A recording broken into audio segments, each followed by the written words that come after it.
de la mañana. Gracias por acompañarnos en la señal de éxitos. Recordará usted, si escucha nuestro programa diario, que el lunes conversamos con el ex rector del Consejo Nacional Electoral, con Vicente Díaz.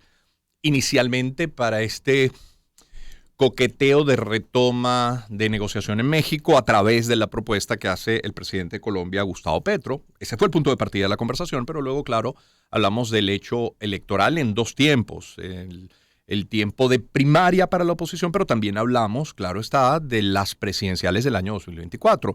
Y el rector enumeraba algunos pendientes que siguen siendo aún hoy pendientes. Escuchemos esta parte de esa conversación del día lunes.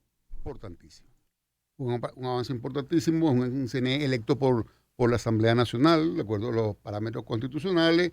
Hubo unos rectores de un perfil poco confrontacional, que más bien han buscado la forma de llevar esto de la manera técnicamente mejor posible, sin una búsqueda de protagonismo en particular, y construyendo algunas garantías electorales y condiciones electorales que permitieron que el conjunto de la oposición, luego de un montón de años, participara en la elección. Creo que no hubo ningún partido, inclusive el partido de Leopoldo López, que él en lo personal llama a no participar, y Juan Guaidó llama a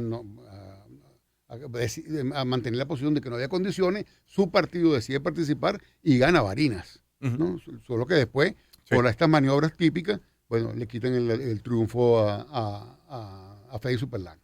Pero lo cierto de esto, maniobras que no fueron del CNE, por cierto, sino del Tribunal Supremo de Justicia. Pero lo cierto es que la actuación de este Consejo Nacional Electoral es una actuación que ha estimulado la disposición a participar de los partidos políticos en su conjunto. Había unos que ya estaban participando, otros que no.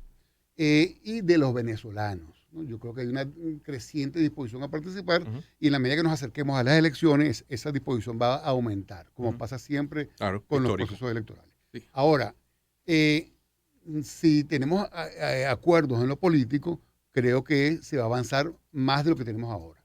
Temas pendientes, el registro electoral que tú mencionas, obviamente que hay una carencia de parte del CNE en cumplir con sus responsabilidades, la selección de los miembros de mesa que no se ha hecho, temas que no tienen que ver con el CNE, pero sí con poderes del Estado, como las habilitaciones de candidatos, el tema de partidos que le fueron quitados sus autoridades legítimas para dárselo a otros grupos por razones de interés particular del gobierno nacional.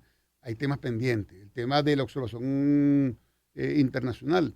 La misión de observación que vino de la Unión Europea era la primera vez que venía desde el 2006. Parte de la conversación con el rector Vicente Díaz, el ex rector Vicente Díaz, el pasado día lunes en nuestro espacio. Tengo ahora en la línea telefónica a Eugenio Martínez. Como saben, es periodista, especialista en procesos electorales. Eugenio, qué gusto saludarte. ¿Cómo estás? Hola, Román, buen día. Buen día. Esto que el rector o el ex rector habla de temas pendientes, ¿puedes tú, Eugenio, enumerar esos puntos importantes a tratar, sobre todo para las presidenciales de 2024, claro, y todos los procesos electorales de 2025? Es decir, esas condiciones, esos aspectos que son fundamentales para lograr esas elecciones que como se pide sean libres, justas, transparentes. Bueno, creo que vamos a necesitar varios programas, porque la lista es larga, pero si tomamos el informe de observación de la Unión Europea del año 2021, la Unión Europea presentó 22 recomendaciones generales, y de esas 22 recomendaciones generales indicó que 7 eran prioritarias. Básicamente lo que se ha intentado hacer desde 2021 en adelante es avanzar en que se acepte por parte del Consejo Nacional Electoral las recomendaciones al menos prioritarias de la Unión Europea. ¿Cuáles son esas recomendaciones prioritarias de la Unión Europea? Primero, reforzar la separación de poderes y la independencia entre el CNE y la Contraloría General de la República especialmente. Y esto viene a colación por el tema de las inhabilitaciones. En líneas generales no se sabe quién está inhabilitado o hasta cuándo está inhabilitado. Lo otro tiene que ver con temas operativos, como definir claramente las responsabilidades de las juntas electorales regionales y municipales para el año 2024. La Unión Europea recomendó que se llevara a cabo una campaña de educación al votante que aumente la confianza en la integridad y el secreto del voto electrónico, facilitar el derecho al voto de las personas que están privadas de libertad, suprimir la prerrogativa de la Contraloría General de la República de despojar a los ciudadanos de su derecho de presentarse a cargos de elección popular, reforzar las facultades sancionadoras del Consejo Nacional Electoral, equilibrar la cobertura de los medios de comunicación y derogar la ley contra el odio. Todas esas son las recomendaciones, esas 7 son las recomendaciones principales de la Unión Europea, más el tema del registro electoral, que es tal vez el punto de honor de entrada, tanto para las primarias de la oposición, va a ser en octubre de este año, como las elecciones presidenciales de 2024. Además de preguntar, por supuesto, Eugenio, si se ha avanzado en estas 7 recomendaciones prioritarias o en las otras 15 que dan cuenta de 22, tendría que preguntarte también cuánto de todo esto es asunto de autoridad o de independencia del CNE, cuánto es político, y de lo político cuánto pasa por un proceso de negociación. Lamentablemente, de las recomendaciones principales de la Unión Europea o de las recomendaciones generales no se ha avanzado significativamente. De hecho, hay algunos puntos en donde se pudiese decir que se ha retrocedido, como el tema de la independencia entre el CNE y la Contraloría y la facultad sancionadora de la Contraloría.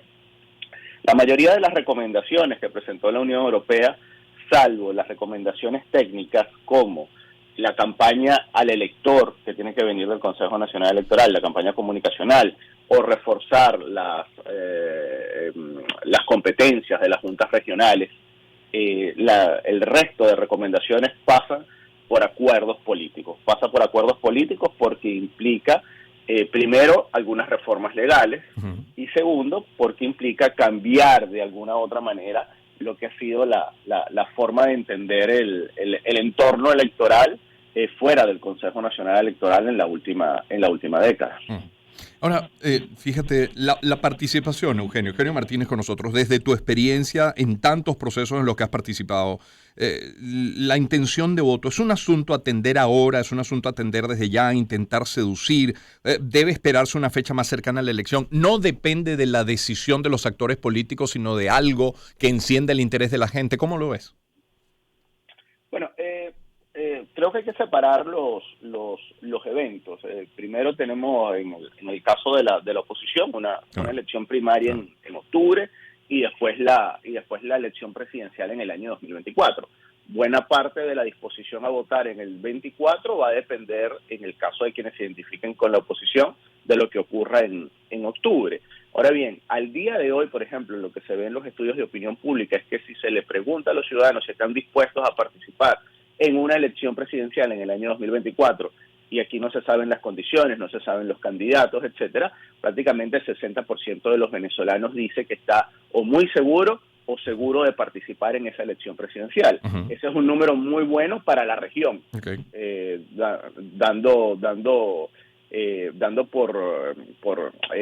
porque en líneas generales la participación electoral en la región es baja. Para los estándares venezolanos, 60% en una elección presidencial todavía no está dentro del punto óptimo que llegamos en el año 2012 y en el año 2013, cuando votaron aproximadamente el 80% de los ciudadanos. Sin embargo, al día de hoy, sin que se haya dado el pistolazo de salida, por decirlo de alguna manera, que 6 de cada 10 venezolanos digan que van a participar en la presidencial del año 2024, independientemente de los candidatos, independientemente de las condiciones, demuestra que ese deseo de participar está vivo. Lo que se necesita es reforzar desde la institución y desde los actores políticos el concepto del voto como instrumento de cambio. Eso sí es necesario reforzarlo, no desde enero de 2024, sino desde el día 1, o sea, desde hoy, incluso. Claro. Mencionas la primaria, Eugenio Martínez con nosotros. ¿Cómo estás viendo la primaria opositora? Sabiendo además, Eugenio, que muy probablemente vaya a haber otros candidatos opositores o que se autodenominen como opositores para 2024. ¿Es igualmente valiosa esa primaria visto así? Bueno, la primaria tiene que servirle, la primaria de octubre tiene que servirle a la oposición para recalibrar su estrategia electoral. Venimos de un proceso de 2 o 3 años donde la oposición perdió su maquinaria electoral. ¿A qué me refiero con maquinaria electoral? Testigos, coordinadores, estrategia de campaña, etcétera. La primaria debería ser el punto de partida para la oposición para saber con quién cuenta para ser testigos en la presidencial del año 2024, cómo es la logística, probar conceptos de estrategias de conteo rápido, de monitoreo de irregularidades, etcétera. En ese sentido, desde el punto de vista operativo, la primaria es 100% útil. Desde el punto de vista del liderazgo, la primaria le puede servir a la oposición para poner en blanco y negro los problemas de gobernabilidad que ha tenido en los últimos 3 años. La oposición necesita redefinir esos liderazgos y redefinir la cuota, el poder que tiene cada uno de los teóricos líderes de la oposición dentro de ese mundo. En ese sentido, la primaria siempre va a ser ganancia. La primaria no va a ser ganancia si la Comisión Nacional de Primaria no logra armar un proceso lo suficientemente robusto y blindado para que todos los que participen en él y los que estén por fuera confíen en los resultados que se anuncian el 22 de octubre. Ahí es donde puede estar el peligro de la primaria. Sobre el resto de candidatos que puede ir por fuera en el 2024, aquí aplica mucho la economía del voto. Al final el voto se va a decantar entre 2 opciones en 2024. Eso va a ser una elección totalmente polarizante, independientemente de la cantidad de candidatos que acudan. Claro. Eugenio, valioso aporte. Muchísimas gracias por tu tiempo esta mañana. Un abrazo, Román. Que estés muy bien. Eugenio Martínez es periodista especialista en procesos electorales a propósito de este cronograma electoral, de los pendientes, de los temas pendientes, como decía el ex rector Vicente Díaz, 742. Usted recuerda a Milli Vanilli, ¿cierto? Recuerda todo el éxito que tuvo Milli Vanilli.